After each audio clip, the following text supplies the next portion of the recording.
Hey yo, and welcome back to the problem with, and we're in the section of the lies we tell. And before we even get to today's main topic, I need to start with something urgent, and I mean urgent. If you or someone you know is planning to attend the FIFA Club World Cup in Miami this summer, please be careful. Between June 14 and July 13, the U.S. Customs and Border Protection, that's CBP, has publicly confirmed they'll be present inside Hard Rock Stadium for the opening match between Inter Miami and Al Ali. And they're calling this a quote unquote routine. They're saying it's not different than the Super Bowl or the World Series. But here's the thing, that routine announcement, it mysteriously vanished. The original social media post confirming CBP's presence was deleted without explanation. And now it's not just CBP. According to immigrant rights advocates on the ground in Florida, including the Florida Immigrant Coalition, ICE agents have also been spotted. Yes, at a soccer match. These are federal immigration officers operating in a venue where families, children, and fans from around the world are gathering, and they're under the banner of sports and unity. And people are being advised to quote unquote enjoy the game. And they're also told to bring their documents or risk being stopped, questioned, detained, all for attending a football match. So Thomas Kennedy from the Florida Immigrant Coalition didn't dance around it.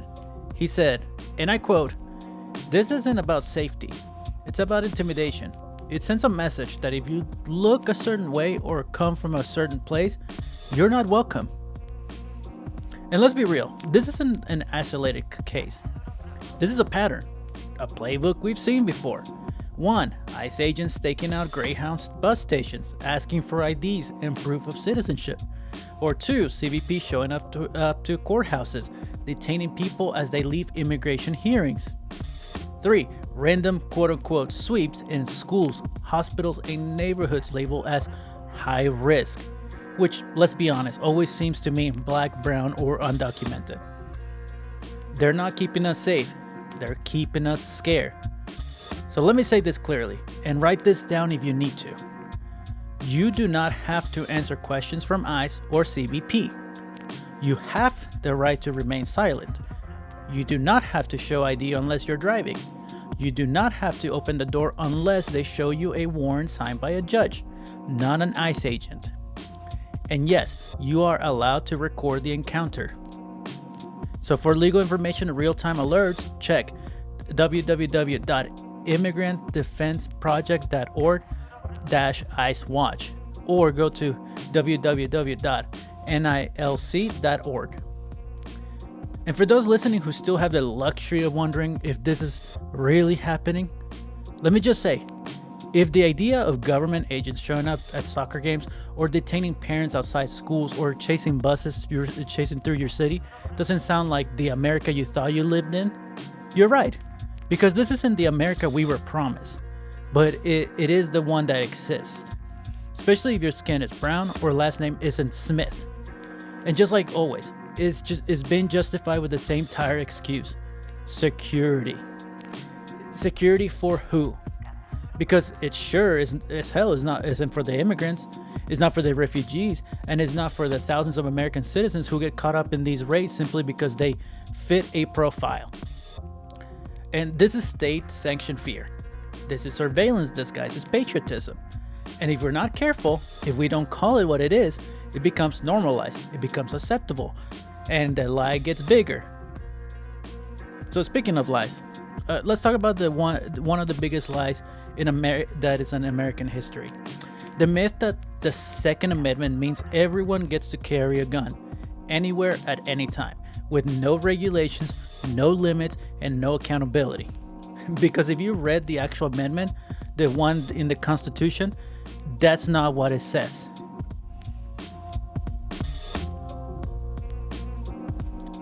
Let's start with the facts, not the myths. Here's what the Second Amendment actually says, in full. I quote, "A well-regulated militia being necessary to the security of a free state, The right of the people to keep and bear arms shall not be infringed. It's one sentence, but in today's America, you think it was a divine scripture, chopped up, misquoted, weaponized. Now let's unpack that. Everybody loves to quote the last part, the right of the people to keep and bear arms. But somehow they skip the beginning, a well-regulated militia. And that opening line isn't just a throwaway, it's the purpose. The reason the right exists in the first place. Because back then, in the 1780s, there was no US Army like we have today. No Pentagon, no standing national force. The military was made up of state-run militias, citizen soldiers organized by local governments to respond in emergencies. You didn't just grab a gun and call yourself a patriot. You were part of a regulated force, trained and equipped to serve under civilian authority. And let me be clear, the founding fathers weren't thinking of your neighbor with a bunker full of rifles and a YouTube channel about fighting tyranny. They were thinking of something like the modern National Guard. Structured, supervised, and yes, regulated. And it wasn't a free-for-all. Back then, in states like Virginia and Pennsylvania, militia laws were strict. You had to register your firearm. You had to keep it in working order. You could be fined for not having proper equipment.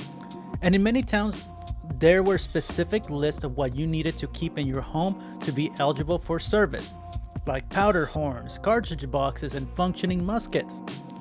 It wasn't just own a gun and do whatever you want. It was own a gun because your community requires it and you'll be inspected. Now here's the detail most people forget. Even back then, even in the founding era, gun control laws already existed. Let's take Boston, 1780s. They banned storing loaded firearms in homes due to fire hazards. New York City, early 1800s, law restricting the discharge of firearms in public. Even Tombstone, Arizona, yes, the site of the OK Corral, had an ordinance that said you had to surrender your firearms when entering town. Imagine that, the actual Wild West have more gun control than modern-day Texas. Let that sink in for you. And we're out here in 2025 arguing over whether it's tyranny to ban open carry at a Little League games, while folks in Tombstone, literally cowboys, said, yeah, you can't walk around with a gun in town, buddy. Hand it over. So when did this all change? When did the Second Amendment stop being about a well-regulated civic duty and start becoming this bizarre cult of individual firepower? It didn't happen in 1776. It didn't happen in 1965. It happened in 1977 at the NRA's annual convention in Cincinnati. That year, a group of headliners inside the National Rifle Association staged what's now known as the Cincinnati Revolt. Before that, the NRA was mostly a sportsman group. Think like shooting competitions, hunting safety, youth firearm education. They actually supported some gun control measures, including the 1934 National Firearms Act, which regulated machine guns, and the 1968 Gun Control Act, which restricted sales to felons and the mentally ill. But after the civil rights movement, after Black Americans started exercising their rights, including the right to bear arms, white America panicked. Let's take a minute here. In 1967, the Black Panthers marched into California state capitol, legally armed, to protest gun control laws being proposed by then Governor Ronald Reagan. Yep, you heard that right. When black men started open carrying to protect themselves from police brutality, the state of California said, whoa, that's too much freedom. And Reagan signed the Mulford Act, banning open carry in the state. Suddenly, it was no longer a conversation about the Constitution. It was about the control and who gets to exercise it. And it's not coincidence that just a few years later, the NRA underwent a transformation from a neutral, gun safety organization into a radicalized, fear-mongering political machine. They began floating political races with money. They created quote-unquote scorecards to grade politicians based on how obedient they were. They pushed for laws like the PLCAA or PLCAA, the Protection of Lawful Commerce in Arms Act, which gives gun manufacturers legal immunity from lawsuits, even when their products are used in mass shootings. Imagine that. You can sue McDonald's for spilling coffee, but you can't sue a gun company when their product is used in a mass murder. All because the NRA, with the help of spineless lawmakers, rewrote their narrative. And the modern GOP right-wing movement ran with it. Now the Second Amendment is treated like a license for armed cosplay. We got people showing up to school board meetings in tactical gear, open carrying AR-15s into grocery stores like it's a flex, posting come and take it memes as if this is 1836 and they're fighting Santa Anna. But the truth, they're not revolutionaries. They're victims of a very, very profitable lie. A lie that's now so embedded in American culture that we have accepted the daily mass shootings as normal. A lie that let us bury children in bulletproof backpacks instead of passing background checks. And a lie that says freedom is measured in firepower. And all of it hangs on a selective reading of one sentence from the 18th century. So when people scream, "You can't take our guns," ask them this: where's your militia? Where's the regulation? Where's the accountability? Because if you can't answer those questions, then you're not quoting the Second Amendment. You're quoting the NRA's PR department. So let's take a quick breather. Because the next question isn't just what the Second Amendment says, it's who it protects and who it was never meant for in the first place.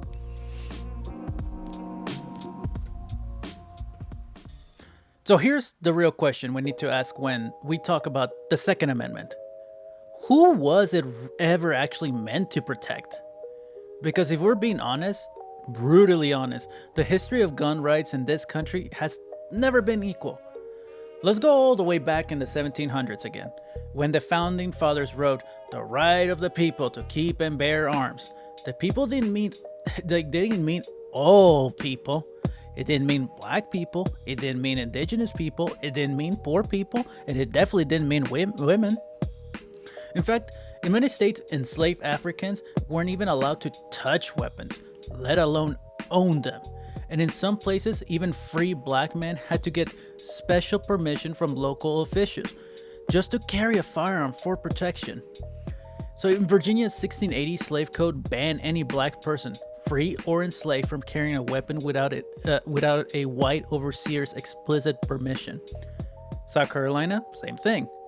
And after the Civil War, during Reconstruction, when newly free black African Americans tried to exercise their rights, including the right to defend themselves, guess what southern states did? They passed the Black Codes. These were laws that made it illegal or impossible for black people to legally own guns. They created expensive licensing systems. They banned certain weapons outright, and they gave police sweeping authority to confiscate firearms for quote unquote for safety. It wasn't about the crime. It's about all the control they want. Meanwhile, white vigilante groups like the Ku Klux Klan, armed to the teeth, were terrorizing black communities, burning homes, lynching people, shooting anyone who resisted. And the state looked the other way. The state looked the other way. Actually, no, not just looked away. In many cases, they were the state. Police officers, politicians, sheriffs, governors, all either complicit or actively involved. So fast forward to the 20th century, we will see the same double standard. In 1967, again, the Black Panthers legally carry shotguns and rifles in public in full compliance with California law. So what did the state do? They panicked, they changed the law, and they passed the Mueller Act, which banned open carry in California. It's supported by then Governor Ronald Reagan and the NRA.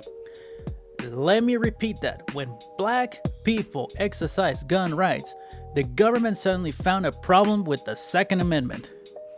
And it didn't stop there. Let's talk about Philando Castile.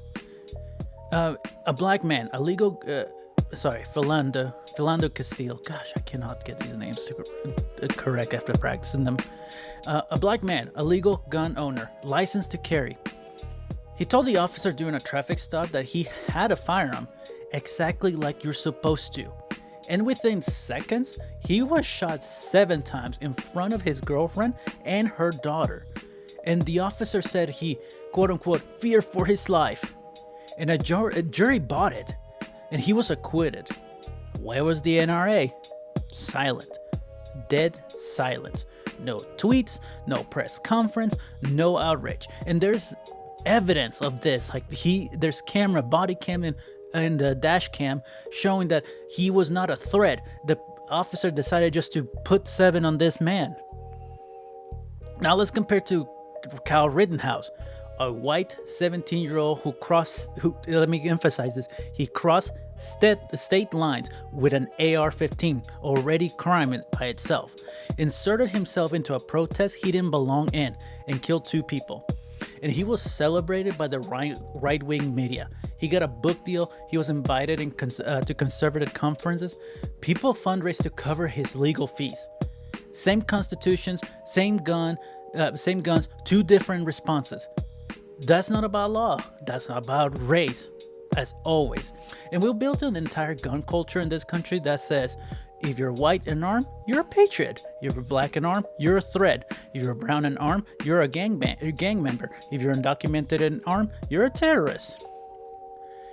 This isn't just bias, it's the systemic policy.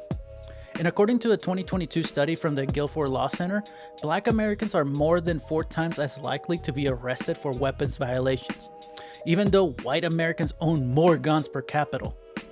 Another report from the Urban Institute found that when black men are involved in self-defense shootings, they are 11 times more likely to be convicted than white defendants in the same situation. That's not coincidence. That's infrastructure. That's design. And this country has always been fine with guns, as long as the right people are holding them. And when the wrong people pick them up, people like Philando Castile or Tamir Rice or Breonna Taylor's boyfriend Kenneth Walker, suddenly the Second Amendment goes silent. Suddenly, quote unquote, gun rights become law and order. Suddenly, stand your ground doesn't apply. And suddenly, the Constitution is nowhere to be found. And let's not forget about immigrants. In 2020, Immigration and Customs Enforcement, ICE, quietly expanded policies to target non-citizens who legally own firearms, even if they hadn't committed any crime. A legal permanent resident could be deported simply for having a firearm in a home they share with a citizen spouse, if ICE decided it was a public safety risk. So tell me again, who does the Second Amendment protect? Because for where I'm standing, it looks like a shield for the powerful and a weapon against the rest of us. This isn't just a debate about laws. It's a conversation about whose lives are allowed to be defended and whose aren't. And that's the America we live in. One where the right to bear arms is color-coded, where patriotism has a skin tone, and where justice, like everything else, is doled out by privilege.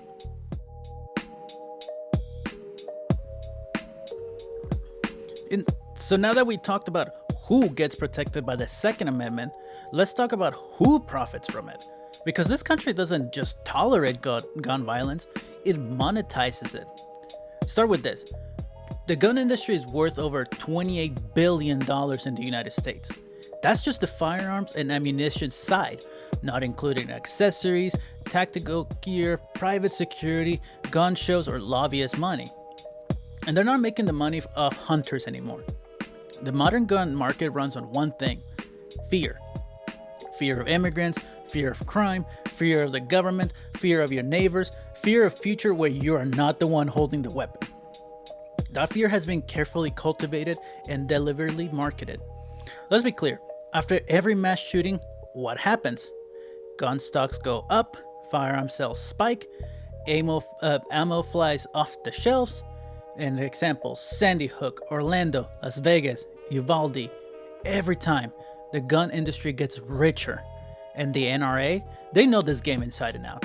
They need fear to survive because fear equals fundraising. After Sandy Hook in 2012, when 20 first graders and 6 teachers were slaughtered in their classroom, the NRA didn't say, let's talk about gun safety. Nope. They said this, and I quote, "The only thing that stops a bad guy with a gun is a good guy with a gun." This was Wayne LaPierre, the NRA's executive vice president. That line wasn't just gross. It was strategic. It shifted the blame, reframed the narrative. It told America that the solution to school shootings wasn't fewer guns, it was more guns. And guess what? It worked. In the month after Sandy Hook, gun sales surged. Background checks hit a record highs. And the NRA revenue jumped by nearly $40 million in 1 year. And let me say that again. 20 dead first graders, and they made millions. Now you might be wondering, how does this keep happening? How does Congress keep refusing to pass even the bare minimum? We're not talking about gun bans here. We're talking about universal background checks, which have 88% public support, including among gun owners. We're talking about closing the gun show loophole, where private sellers don't have to run background checks at all. We're talking about them banning bump stock or high capacity magazines, things that literally turn regular firearms into weapons of mass death. These are basic, life-saving, logical reforms, but they keep dying in Congress. Why? Because the gun lobby people owned Congress. So let's break that down. The NRA has spent more than $250 million on lobbying and political campaigns in the last 2 decades. In 2020 alone, they spent over $30 million to help elect Donald Trump. Senators like Ted Cruz, Josh Hawley, and Marjorie Taylor Greene, how much have all taken money from pro-gun PACs, so political action coalitions, and groups like the National Shooting Sports Foundation, the Gun Industry Trade Association are just as powerful but fly under the radar. And it's not just about donations. These groups draft the legislation. They ghostwrite talking points for lawmakers. They host retreats, sponsor events, fund campaigns, and threaten primary challengers if someone steps out of line. It's political extortion, wrapped in the flag and sold as freedom. And here's something even more disgusting. In 2005, Congress passed the Protection of Lawful Commerce in Arms Act, the PLCAA. What does that do? It gives the guns manufacturers total immunity from civil lawsuits. Again, I mentioned that earlier. Let's say, and it has to be repeated because this is ridiculous. Let's say a car has a faulty brake system and someone dies. You can sue for. Let's say a company sells a toaster that catches fire. You can sue the manufacturer. But if a gun company sells a weapon to a dealer who's selling it to criminals, you can't sue them, even if that weapon ends up being used in school shootings. No other industry in America has this kind of legal shield. None. Why? Because the gun lobby demanded it, and Congress folded like a cheap tent. Let's talk advertising. Did you know the gun industry specifically markets to men with anxiety, young boys, and white nationalist militias? I'm not speculating. I'm reading from their actual strategy deck. Daniel Defense, the company that made the rifle used in the Uvalde massacre, posted marketing images of toddlers holding rifles with Bible verses overlay. They're not selling weapons. They're selling identity. That you're a man, that you're a protector, that you're not going to be replaced, that you're a soldier in the culture war. And that's the sales pitch. Buy a gun or lose your manhood. Buy a gun or the government will come for your family. Buy a gun or they will. And who's they? They never say, but it's always implied. Immigrants, black people, liberals, the government, us. It's fascism with a 10% off promo code. So let me ask you something. If the Second Amendment was about freedom, why do you need an AR-15 to go grocery shopping? If the government wanted to protect life, why are school doors bulletproof but laws unchanged? And if this country loves its children more than it loves its guns, then why do we keep burying 9-year-olds while CEOs buy yachts? The answer is simple. Gun violence isn't a glitch in the system. It is the system. And as long as it prints money and wins elections, the bodies will keep piling up. Let's talk about the holy trinity of American exceptionalism: God, guns, and country. Because this next part isn't just about the politics or money, it's about the belief. The kind of belief that says violence is sacred, that guns are divine, and that Jesus would have open carried. That sounds ridiculous, right? But this myth, this dangerous blend of evangelical Christianity, nationalism, and militarism is deeply embedded in American identity. And it's not new. Let's rewind a little bit. During the Cold War, the United States positioned itself as a global counter to godless communism. Politicians, pastors, and presidents began to link faith with firepower. Like, for example, Billy Graham preached about Christ and capitalism in the same breath. Churches began flying American flags next to or instead of the cross. And the idea of America as a quote-unquote Christian nation defending itself from foreign evil became gospel, literally. By the time Ronald Reagan took office in 1981, this ideology was fully mature. And I quote, as I believe with all my heart, he said, that standing up for America means standing up for the God who has blessed our land. Sounds patriotic, but underneath that language was something more sinister. That God was on our side, that violence was righteous, and that guns were not just tools of war, but divine instruments of freedom. And let's look at today. We now have mega churches in Texas and Florida doing AR-15 raffles for Easter. Pastors who wear bulletproof vests in the pulpit to prove a point. Sermons that include more reference to the Constitution than the Bible. An organization like quote-unquote Patriot Church, founded by right-wing pastors, are preaching that gun ownership is part of God's plan and that any attempt to regulate firearms is spiritual warfare. You got preachers like Greg Locke, whatever he is, and Robert Jeffress telling their congregation that Democrats are demonic, that gun control is communism, and that Jesus would have supported self-defense at all costs. Let me be clear, this is not Christianity. This is political cosplay dressed in scripture. Jesus didn't carry a weapon.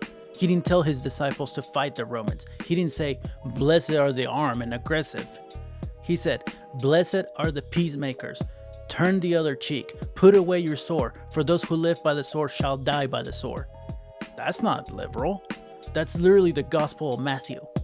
But in America, we've twisted Jesus into John Wick with a beard. A rebel warrior who believes in border walls, military might, and good guys with guns. And let's be honest, this version of Jesus, the one the gun rights movement worships, just so happens to look like them. White, conservative, violent when necessary, silent when convenient. So let's talk about the real numbers for a second. According to a 2021 Pew Research study, 44% of white evangelical Protestants say they own a gun. That's the highest rate of any religious group. And nearly 70% oppose stricter gun control laws. And a shocking 41% believe mass shootings are a result of declining moral values, not easy access to guns. They created a narrative where sin causes gun violence, not the guns themselves. And this isn't just culture, this is legislation. In states like Texas, Tennessee, and Mississippi, we've seen church carry laws passed, allowing congregants to bring firearms into houses of worship. And what's the justification? We are protecting the flock. But here's the truth. You can't protect the flock with a loaded gun and a wounded gospel. This isn't protection. This is adultery. It's a religion of fear, a theology of control, and a God made in the image of the NRA. And it matters because when religion is weaponized, it becomes unchallengeable. It's no longer just policy debate. It becomes sacred war. Gun control becomes an attack. Universal background checks become religious persecution. And politicians get to say thoughts and prayers instead of passing laws because then they know a big chunk of the country sees gun ownership as holy. And this is why nothing changes. Not because the data isn't clear, not because we don't know what works, but because we wrap the problem in God's armor and call it untouchable. And I'm going to keep saying this. I was raised Roman Catholic. I served in the United States Marine Corps. I know what it means to defend something with your life. And I know what a loaded weapon can do. That's why I personally don't want one in my house. That's a Because I know what these weapons can do. Taking a life is not something I like that I want to do, and knowing the dangers of a weapon, it's my choice to say no, I don't want this. And I do believe that we need to have a little more control on this. But but if your church is handing out guns instead of grace, if the Bible says bless the bullets instead of love thy neighbor, then maybe it's not Jesus you're following. Maybe it's a flag, a party, and fear. In America, they just fall in love with guns. It made them sacred, and it might be the most dangerous lie of all. So let's stop pretending this is normal, because it's not. Not to the rest of the world, and not to most Americans, and not to the millions of parents who go to bed every night wondering if their kid will come home from school tomorrow. This, right here, right now, is a choice. We choose to live in a country that treats mass shootings as routine. We choose politicians who offer prayers instead of policy. And we choose to protect gun manufacturers over actual children. But here's the thing, it doesn't have to be this way. Let me show you what the rest of the world has done and how their people feel about it. Let's go to Australia, 1996. A massacre in Port Arthur leaves 35 dead. The government acted immediately. They banned semi-automatic rifles and shotguns, implemented a mandatory gun buyback, created a nationwide firearm registry, and passed uniform licensing and storage laws. The result? No mass shootings for over 20 years, gun deaths dropped by over 50%. You ask Australians today if they want their guns back, most say no. They say that it makes their streets safer, their schools calmer, and their communities freer, not less free.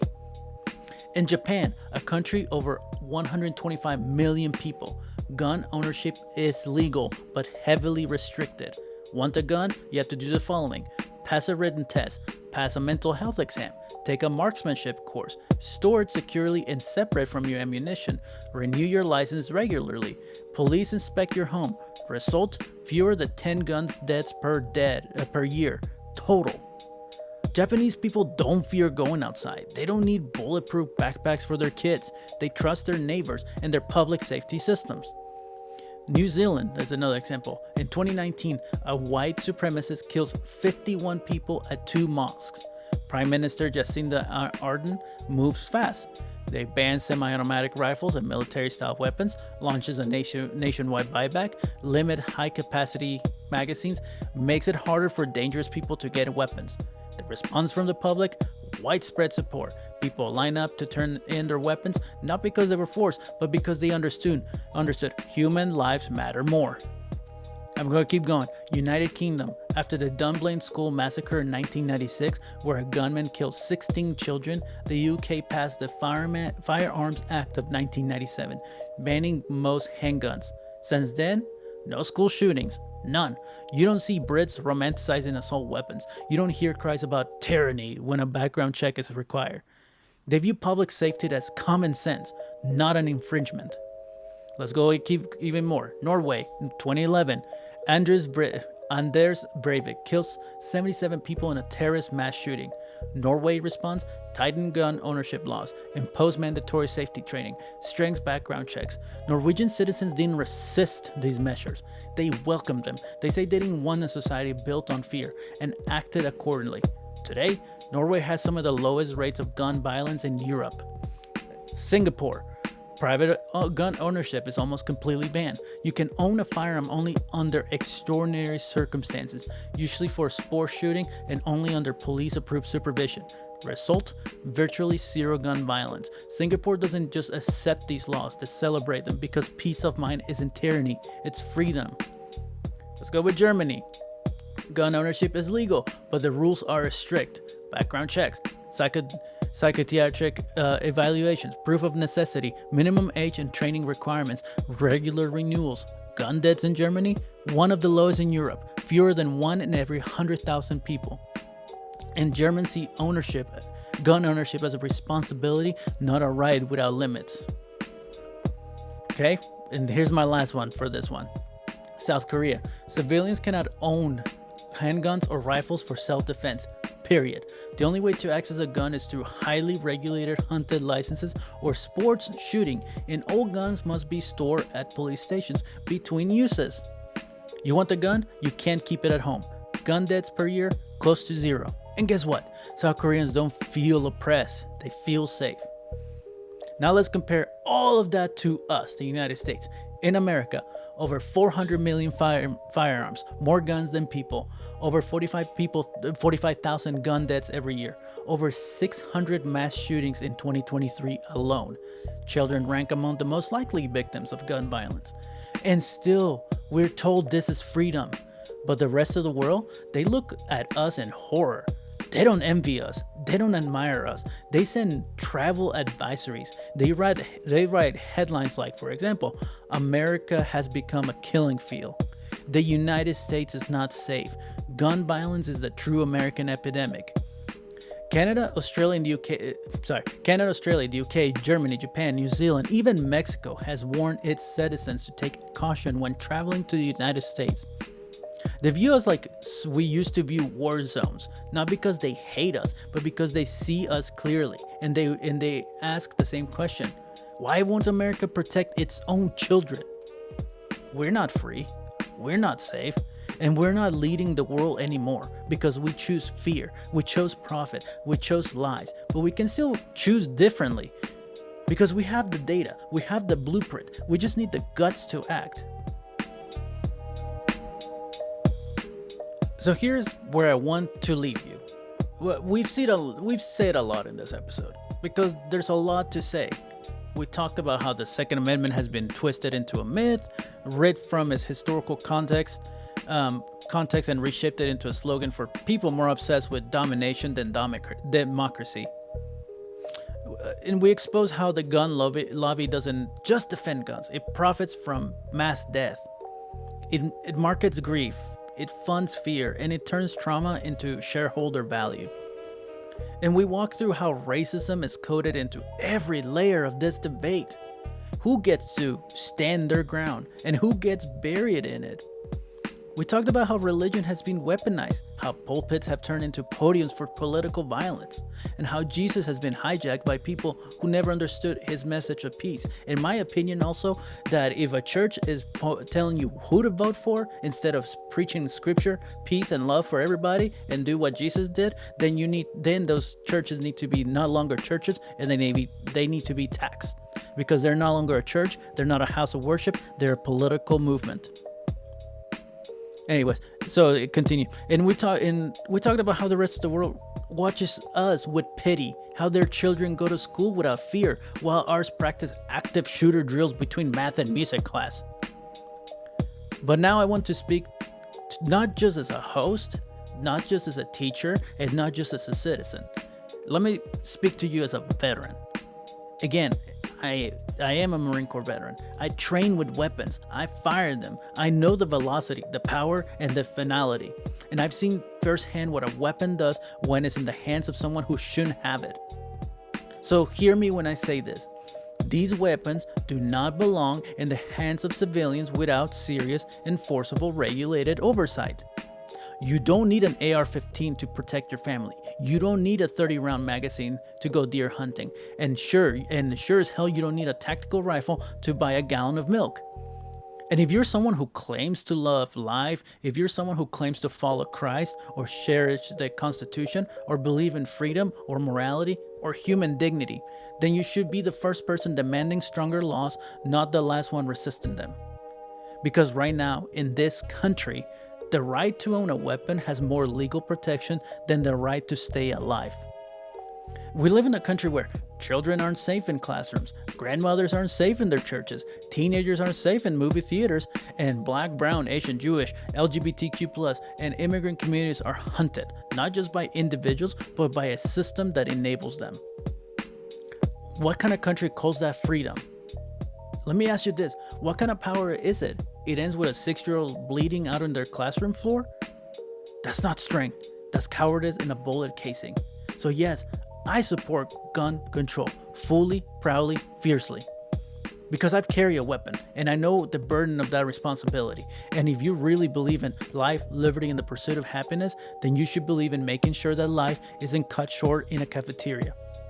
That liberty doesn't mean kids get buried in body bags, and that the pursuit of happiness doesn't end at the muzzle of a gun. Let me say this again, loud, clear, and without apology. The Second Amendment was never a blank check for murder.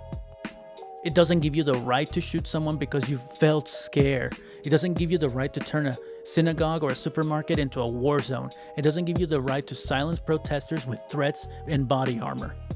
A well-regulated militia is not a guy live-streaming death threats from his basement. The right to bear arms is not the right to slaughter.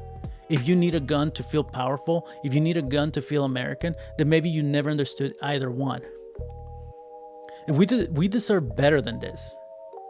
And if we keep pushing, if we keep organizing, educating, protesting, voting, then we will be better than this.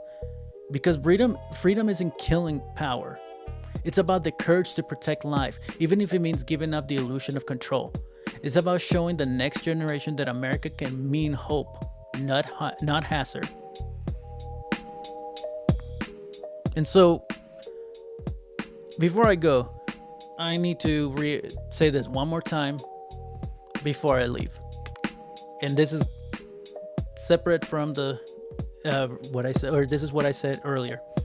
If you're someone if you or someone you know is attending the FIFA Club World Cup in Miami, or any event, or you go anywhere nowadays, anywhere, please be careful.